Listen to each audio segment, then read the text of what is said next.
Bueno, muchísimas gracias Leticia y a todos por la calurosa bienvenida que hemos recibido desde el primer minuto en que nos hemos bajado del avión. Ha sido para todos un esfuerzo muy grande de organización y de recursos de poder estar juntos aquí.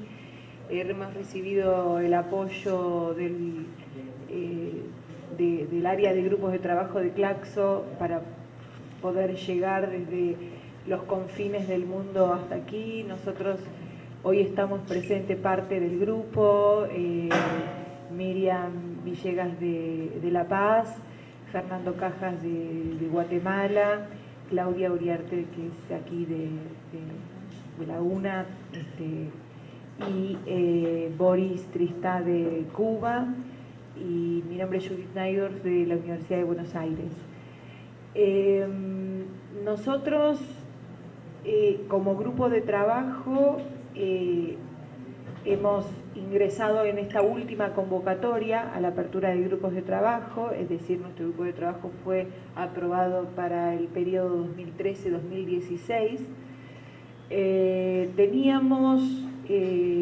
procedencias y vínculos anteriores que hacen a la historia natural del grupo. Algunos de nosotros veníamos trabajando juntos desde el año 2005, como es el caso de Ivanis Monfredini y yo, que somos dos de las coordinadoras. El tercer coordinador, somos tres coordinadores, es Cristian Mendizábal, que no pudo venir, que es de La Paz, Bolivia, de la Universidad de Loyola. Con Ricardo Pérez Mora y Verónica Lefort también venimos trabajando hace varios años en investigaciones conjuntas, y la mayor parte del grupo proviene de un proyecto finalizado el año pasado, que es un programa ALFA, financiado por la Unión Europea, que aglutinaba a 60 investigadores que permanentemente nos encontramos durante dos o tres veces por año, por lo cual entre nosotros había un grado de conocimiento y un grado de confianza. Participaban allí 36 universidades de Europa y América Latina, y casi al finalizar del proyecto nos juntamos algunos de los que teníamos intereses comunes y pensamos en Guadalajara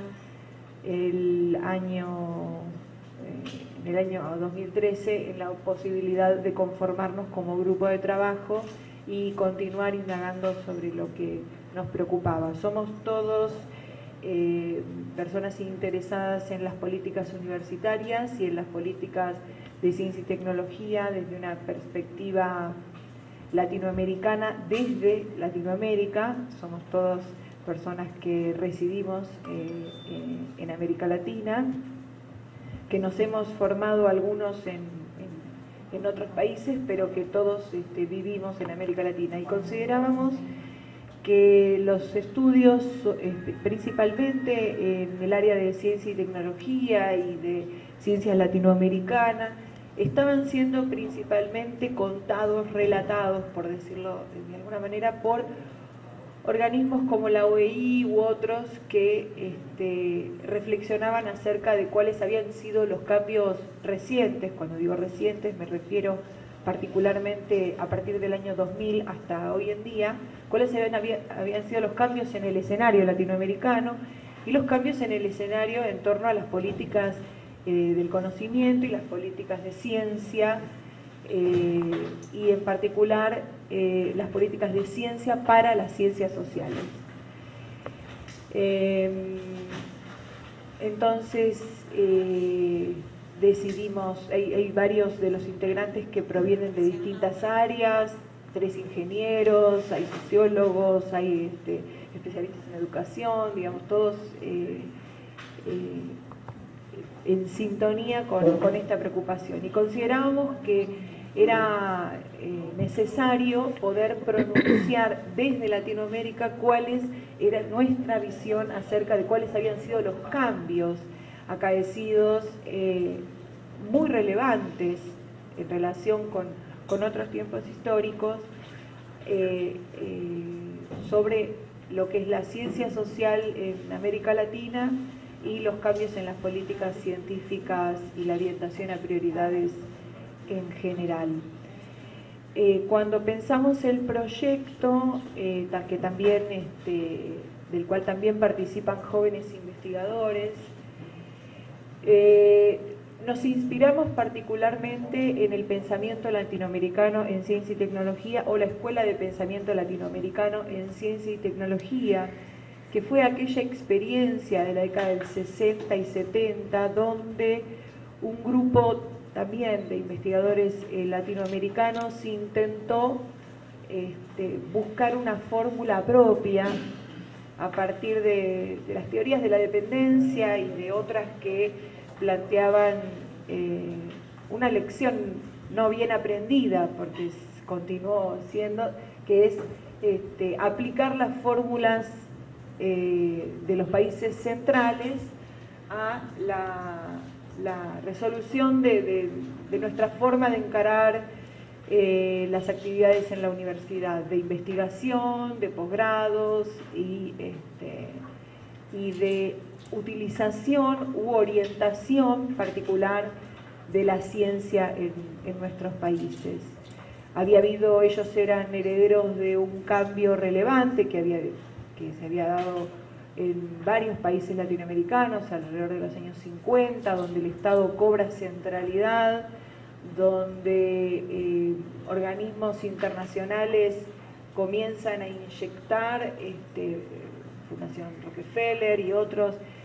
muchísimos recursos en universidades públicas para crear institutos de investigación. Esto principalmente no tuvo lugar, como todo en América Latina, de manera desigual, no fue simultáneo ni de la misma característica en toda América Latina, pero varios países habían comenzado a incrementar su inversión en ciencia y tecnología y debían tomar la decisión acerca de qué manera encarar el crecimiento en las actividades de investigación. Estoy pensando en este momento incluso en la creación del Instituto Gino Germani, con Gino Germani a la cabeza, ¿no?, quienes también se habían refugiado en nuestros países provenientes de Europa, y que crearon una nueva forma de hacer ciencia social, así como la creación de organismos extrauniversitarios, principalmente estatales. Y este pensamiento latinoamericano en ciencia y tecnología trató de encontrar alguna fórmula propia, pero el acontecer por todos conocido, acerca de cómo se fue dando los cambios en América Latina, hizo que quedara trunco el proyecto del pensamiento latinoamericano en ciencia y tecnología, que finalmente muchas de las ideas de los pensadores que lo conformaban no habían podido ser llevados a la práctica, y nos insertamos en un movimiento que está procurando recuperar, recordar cuáles eran aquellos planteos. Está viendo varias tesis de maestría y de doctorado que están viendo el pensamiento de Amílcar Herrera, de Zunkel, de Oscar Barsaski, de Jorge Sábato, ¿sí?, levantando, digamos, del olvido ese aporte. Inspirados en ese tipo de interés que ellos habían planteado, buscamos, y en función, como había planteado antes, de nuestra necesidad de reconocer los cambios acaecidos en las políticas científicas y en las políticas científicas para las ciencias sociales en América Latina, es que decidimos recuperar una de las tantas categorías que nos trajo el pensamiento latinoamericano en ciencia y tecnología, que fue la de ciencia politizada de Oscar Barsaski. Uno podría recuperar muchos otros aportes, de Falsborda, de muchos otros que pensaron cuál debía ser el papel de las ciencias sociales en el marco de las teorías de la dependencia y en el marco de un pensamiento que en algunos casos fue más revolucionario que en otros, pero que intentaba buscar la transformación social. Oscar Barsansky define a la ciencia politizada como aquella orientada al cambio social. Desde, él era matemático, trabajaba en la Facultad de Ciencias Exactas y Naturales, su pensamiento está siendo recuperado de alguna manera, pero también había quedado bastante en el olvido, y él tenía una postura muy clara en torno a la ciencia militante o la ciencia para el cambio, qué forma debía tener, e incluso ha creado modelos matemáticos orientados al cambio social, ¿no? Fue muy interesante. Él después tuvo una incursión importante en Venezuela cuando estuvo exiliado, y bueno, él también desaparece y no está entre nosotros desde los años 70, por lo cual todos sus escritos también hay que leerlos en clave de época, pero es la ciencia politizada la que a nosotros nos inspira a pensar en una categoría nueva, que es la de ciencia social politizada. La categoría de ciencia social politizada, luego vamos a entrar en el detalle para contarles un poco qué es para nosotros en nuestras sucesivas aproximaciones a la definición de la ciencia social politizada. Tratar de pensar una ciencia que no solo sea contemplativa, una ciencia social que no solo sea contemplativa, una ciencia social que no solamente toma los temas de moda instalados por los organismos internacionales, o nosotros que veníamos de un proyecto de Europa, las categorías de cohesión social, equidad, que son categorías de ellos, que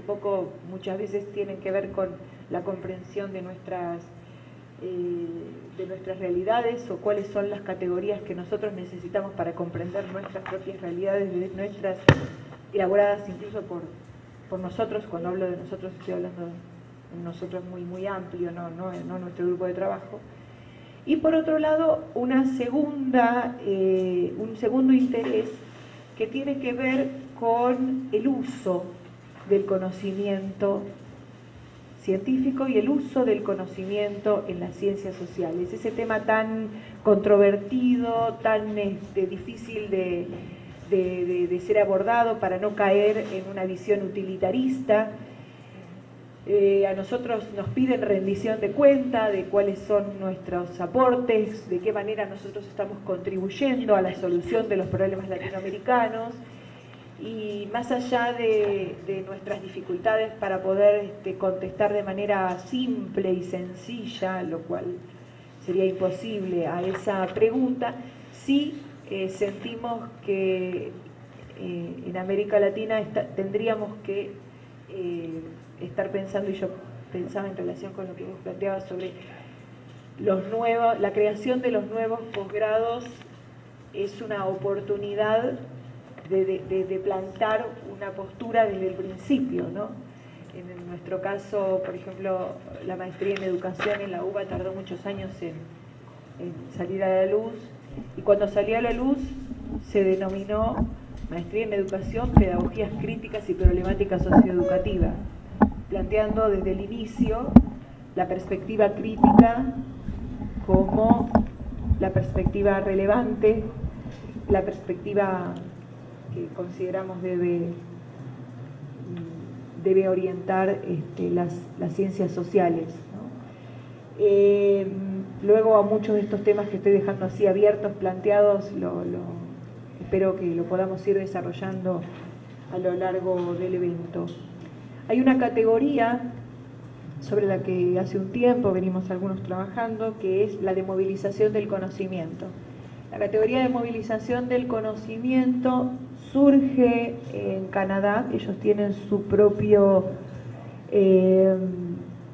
nosotros le llamamos CONICET, CONACYT o Colciencia, ¿no? Tienen su propio Colciencia, para llamarlo desde lo colombiano o CONICYT, no sé cómo es acá. Organismo. No, pero, la denominación general es Organismo Nacional de Ciencia y Tecnología. Claro, Sí. estos organismos nacionales de ciencia y tecnología, en el caso canadiense, que es muy nuevo, tiene 30 años, ¿no? En América Latina tenemos estos organismos, tienen la mayoría entre 50 y 60 años, fueron creados a fines de la década del 50. Ellos directamente lo crean separado. Entonces, ellos tienen un Social Science and Humanities Research Council. Eso les permite pensar políticas específicas para las ciencias sociales y las humanidades. Y crean una categoría que es la de movilización del conocimiento, que nos sirve a nosotros no para importarla, sino para problematizar esta cuestión del uso, de la utilidad, de la problematización acerca de cuáles son los temas que armamos en nuestras agendas de investigación, si estos están o no orientados a nuestros propios problemas o están más orientados a las agendas de moda de los países centrales. Y es por eso que llamamos al equipo Ciencia Social Politizada y Móvil. La categoría de móvil tiene que ver con la problematización de la categoría de movilización del conocimiento, que la iremos desarrollando a lo largo del evento en estos próximos 2 días. El título sigue: Ciencia Social Politizada y Móvil en y para. Esto acá, esta cuestión que venimos planteando. Desde lo latinoamericano y para lo latinoamericano. Una agenda latinoamericana de investigaciones, ¿no? No es necesario, cuando uno habla de agenda, que haya un consenso en la elaboración de agenda, pero sí la agenda tiene que ver con prioridades, tiene que ver con cuáles son los temas a los que nos vamos a dedicar de aquí en adelante, cuáles son los temas a los que nos venimos dedicando desde el año 2000 hasta ahora en nuestros países. Si en Bolivia se sigue investigando lo mismo que antes, si en Argentina se sigue investigando lo mismo que antes, si en Cuba y así en cada uno de los países estuvimos indagándolo. Y el título continúa como Ciencia Social Politizada y Móvil en y para una agenda latinoamericana de investigaciones orientada a prioridades desde la universidad. Esto desde la universidad varía de país en país. Esto lo hemos podido conversar en los 4 encuentros que hemos llevado a cabo desde que el grupo de trabajo se creó. Y tiene que ver con que en algunos casos es el Estado Nacional el que establece las prioridades, en otros casos son las universidades quienes establecen cuáles son los temas prioritarios de las agendas, y principalmente en una mirada con perspectiva de historicidad, poder comprender cómo la mayoría de los países, a partir de la creación de estos organismos de ciencia y tecnología, han dejado más o menos librada a la suerte y a la buena voluntad de los investigadores cuáles debían ser los temas que estos debían investigar, y cómo empieza a haber un cambio con medidas que buscan incluso crear algo así como un nuevo perfil de investigador, tema que dejo abierto y que iremos presentándoles a lo largo del encuentro. Así que bueno, esa es más o menos la historia de este grupo. Nosotros hemos tenido, como les dije, 4 encuentros. El primero en Buenos Aires, en el año a mediados del 2012, 13, estoy equivocada. Después nos reunimos en San Pablo en noviembre del 2013. El tercer encuentro fue este año en Guadalajara, en el mes de abril, y este es nuestro 4.º encuentro. Bueno, y todo lo que nosotros hemos trabajado queremos ponerlo sobre la mesa para que lo podamos intercambiar y discutir, y estamos muy interesados en lo fructífero y convencidos de lo importante que va a ser para todos nosotros participar de este encuentro. Muchísimas gracias. Gracias, Judith. Dos cositas previas. Uno, se está filmando toda la reunión del día de hoy, la de mañana, incluyendo las conclusiones, y el miércoles en la mañana, antes de que salgan del país, se les va a entregar un DVD con todo para que se lo puedan llevar con mucho detalle. Lo segundo, que me han pedido que les diga que ahí hay una hojita dentro de la bolsa en donde se les pide que marquen lo que quisieran almorzar el día de mañana, porque nos pidieron que hoy digamos eso, porque es un poquito extraviado. Entonces se lo voy a agradecer en lo que tengan un momentito para pasárselo a las muchachas. Bueno, el grupo de nosotros se llama Las Ciencias Sociales en América Latina y el Caribe, Tendencias, Perspectivas, Retos y Desafíos. Este grupo nuestro surgió de una forma bastante circunstancial. Desde el periodo anterior de Claxo, cuando Emir Sader era el secretario ejecutivo, se intentó hacer un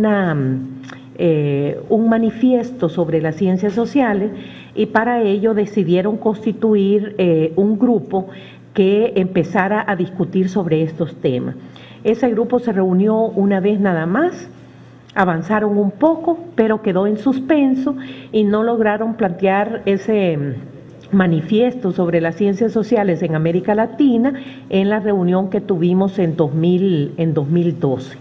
A raíz de eso quedó siempre la preocupación que qué había pasado, que por qué no se avanzó, y se decidió integrar un grupo que tiene la siguiente característica. Básicamente están en el grupo todos los integrantes del comité directivo de Claxo, que como ustedes saben son 16 personas, más 8 más que se buscaron para tener una representatividad de otros países y que fueran personas más vinculadas con el estudio de las ciencias sociales. Eso hace que este sea un grupo muy numeroso, y por eso se estableció que el grupo iba a sesionar cuando sesionara el comité directivo. Por eso entonces se ahorraba un poco el alto costo que significaría movilizar a 24 personas para un evento, y al final terminaban movilizándose entre 4 y 5 nada más con los fondos que proveen los grupos de trabajo Claxo. Esto hizo entonces que surgiera el grupo con mucho entusiasmo, y se empezó entonces a trabajar en lo que serían los ejes fundamentales del grupo, como es institucionalización, internacionalización y las relaciones entre ciencias sociales y Estado. Sobre la marcha surgió la necesidad de especificar también mucho más lo de la relación de las ciencias sociales con el Estado, y trabajar la relación de ciencias sociales con los organismos nacionales de ciencia y tecnología. También en el transcurso del debate se planteó que era necesario, para tener una visión mucho más clara y amplia, hablar un poco sobre el contexto en que se desarrollan las ciencias sociales, de tal manera que no hiciéramos una abstracción de las ciencias sociales como si no recibieran la influencia del propio desarrollo del capitalismo en nuestras sociedades con sus características particulares. En ese sentido, entonces, terminamos trabajando con 4 temas fuertes, planteando la importancia de hacer una ubicación de todos ellos en el contexto nacional, regional e internacional. En este sentido, entonces, se empezó a hablar del tema de la institucionalización, que fue uno de los ejes clave que se desarrollaron, y dentro del mismo se quería plantear la forma en que las ciencias sociales fueron estructurándose, ya sea a nivel de las propias universidades, a través de ONGs o a través de organismos internacionales con presencia en nuestros respectivos países. En este sentido, entonces, en materia de internacionalización, nos empezó a preocupar qué era lo que estaba pasando exactamente en materia de tendencias, orientaciones y contenido, y específicamente cuál era ese contexto en que se iba produciendo la institucionalización y muy en particular los papeles que habían jugado organismos como Flaxo y en el caso de Centroamérica el Consejo Superior Universitario Centroamericano. Entonces, las preocupaciones alrededor de esto giran en torno a formación a través de grado y de posgrado, capacitación en términos de cursos de actualización o cursos de alto nivel, investigación en torno a las líneas de trabajo que se estaban desarrollando en todos estos centros, la transferencia del conocimiento, cómo se producía y finalmente los mecanismos de incidencia política que se tenían desde las ciencias sociales. Entonces, este tema de la institucionalización significó entonces que reflexionáramos alrededor de los procesos, cómo se fue dando,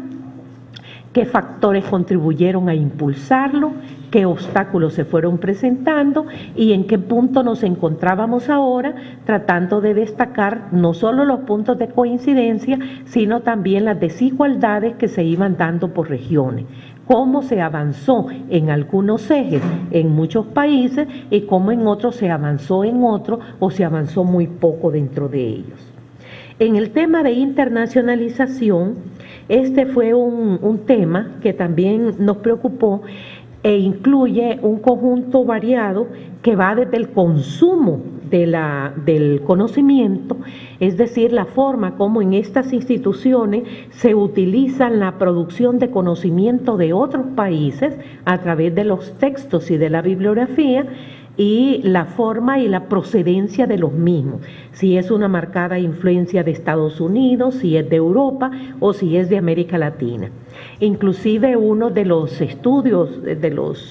puntuales que se llegó a hacer se manifiesta como en el caso de América Latina es muy poca la bibliografía que se utiliza aquí mismo dentro de nosotros, lo que significa que se invisibiliza muchas veces la producción del conocimiento. El otro tema es ver cómo se pasa del consumo del conocimiento a la producción del mismo. Y en este tema es fundamental la investigación que se realiza en estas instancias. ¿Qué se está produciendo? ¿Qué elemento de novedad está incorporado a cada uno de ellos? Y cómo hemos ido avanzando en términos de innovación, de originalidad en cada uno de los temas básicos de las ciencias sociales. El otro tema de la internacionalización es indudable que está relacionada con el currículum, es decir, la forma como en los planes de estudio se propicia una formación más abierta, más para el mundo y no tanto una formación para cada país. Entonces, a través de esta preocupación por la internacionalización, se planteó la importancia de abrir ese marco y en algún momento se retomó la idea de lo que estaba pasando en Europa, fundamentalmente con programas que permitían la formación de estudiantes para el mundo a través de la movilidad de estudiantes entre un país y otro y entre una universidad y otra. Es indudable que esto que estaba ocurriendo en Europa a nivel de grado o de posgrado conllevaba también algún tipo de acuerdos, de convenios entre las universidades para proceder a la aceptación automática de las asignaturas que pudieran cursar los estudiantes en otros países. En ese sentido, pues se vio que en el caso nuestro hay bastantes dificultades que pueden propiciar esa movilidad, pero que es un poquito más complicado el reconocimiento de esas asignaturas que los estudiantes puedan ir a cursar en otros lados. Se planteaba también cómo algunas iniciativas, como el caso de las macrouniversidades, en el caso de América Latina, permiten entonces o están desarrollando programas que propicien la movilidad de estudiantes de posgrado entre una universidad y otra. Entonces se produjo un primer intento que no resultó muy positivo porque habían dificultades, como el caso de estudiantes que se fueran a cursar algunas asignaturas, pero que al regresar tengan problemas por el desarrollo del mismo plan de estudio, que les permite entonces que han pasado 3 o 4 meses y hayan perdido la oportunidad de llevar algunas asignaturas que se sirven una vez por promociones. El otro tema es la cuestión de la movilidad también de los profesores y de los investigadores. Este es un tema importante que va desde los profesores que vienen a impartir las asignaturas a los países en donde se imparte un posgrado, o también el hecho de que profesores de un posgrado se trasladen a otros países también a impartir las mismas. En esto hay algunos avances en algunos países, en otros no lo hay tanto, y se plantea que esta es una forma positiva en que se pueden ir corrigiendo algunos problemas que presentan algunos países, como es el caso de las asesorías de tesis, que algunos países son muy fuertes en unas disciplinas, pero son débiles en otras, y que precisamente esto puede propiciar el intercambio de profesores y de investigadores, no solamente para dar clases, sino también para constituir grupos de investigación que permitan desarrollar investigaciones comparadas. En este sentido, en el caso de Centroamérica y México, como les anuncié ayer, se está avanzando para la creación de esta red de posgrados mesoamericanos que tiene como propósito unir a unas 18 universidades con el propósito de movilizar profesores, asesores de tesis, estudiantes, entre uno y otro, lo cual va abriendo algunas posibilidades de ensanchar mucho más la formación nacional, por decirlo así, de los estudiantes de posgrado. El otro tema tiene relación con las ciencias sociales y el Estado. En este sentido se planteó inicialmente cómo las ciencias sociales y en particular las instituciones en donde se desarrollan ciencias sociales tienen una relación a veces conflictiva o contradictoria con el Estado, hacia el cual prácticamente se adopta una posición esencialmente crítica y opuesta al Estado. Eso hace entonces que las ciencias sociales permanezcan en sus instituciones, el Estado con su propia dinámica, y no se produce ese nexo que potencia el papel de las ciencias sociales y muy en particular el papel que puede jugar a nivel nacional. En este sentido, entonces, el estudiar esa relación con los organismos nacionales de ciencia y tecnología se vuelve muy importante. Es indudable que hay diferencias sustanciales en América Latina, muchas de ellas han salido, las situaciones en que el Estado, a través de esos organismos de ciencia y tecnología, potencia el desarrollo de las ciencias sociales, ya sea con financiamiento para investigación, para posgrado, complementos para profesores que se dedican a ello, y en otros los organismos de ciencia y tecnología no tienen ese papel potenciador. Inclusive llegamos a analizar algunos casos en que esta relación con los organismos de ciencia y tecnología produce también algunos efectos negativos, que son los que esperamos recoger en el sentido de ver cómo vamos cayendo todos en una época de mucha competencia entre centros para tratar de obtener, inclusive a nivel individual, los puntos necesarios que permitan dar cuenta de los trabajos de investigación que se están asignando o de las responsabilidades que se adquieren con organismos de ciencia y tecnología. Entonces, en este sentido, esa relación se va volviendo bastante compleja porque se va produciendo, por un lado, la presión por publicar internacionalmente en revistas de primer cuartil, en inglés, que son precisamente los que arrojan más puntos para los índices internacionales, como el de CIMAGO, y nos van dejando con poca producción hacia adentro de los países, en donde se requiere más un posicionamiento de las ciencias sociales para conocer y para proponer también. En este sentido, se mencionaba un poco que la idea era no solamente quedarnos en formación, capacitación, investigación, sino también esa parte de la transferencia del conocimiento y de la incidencia política en toma de decisiones, que son las que nos vinculan mucho más con los organismos de ciencia y tecnología. Entonces, esa importancia de que desde las universidades se produzca realmente esa vinculación a través de o con los sectores productivos, el Estado y los sectores sociales, se va volviendo un elemento de mucha presencia para tratar entonces de obtener o proporcionar los financiamientos necesarios para impulsar las investigaciones derivadas de esa relación. Ahí también se discutió los pros y los contras. No se trata de unas ciencias sociales al servicio de cualquiera de los sectores, sino una ciencia social con la autonomía suficiente para seguir conociendo y proponiendo sobre lo que ocurre dentro de los mismos.